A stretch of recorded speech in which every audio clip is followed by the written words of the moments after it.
dulang sudah dibawa masuk. Dulang sudah dibawa masuk.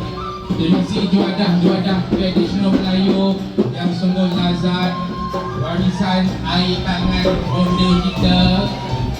Itu dia set satu dulang.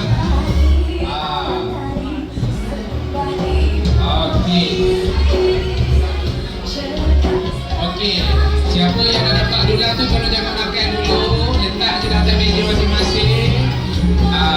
Okey, jangan makan dulu ya, jangan makan dulu. Letak je atas meja, nanti boleh makan.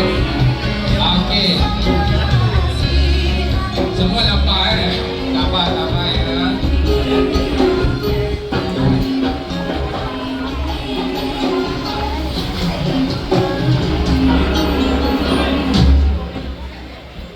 Itu dia, dulang-dulang sudah dibawa ke meja-meja di hadapan anda.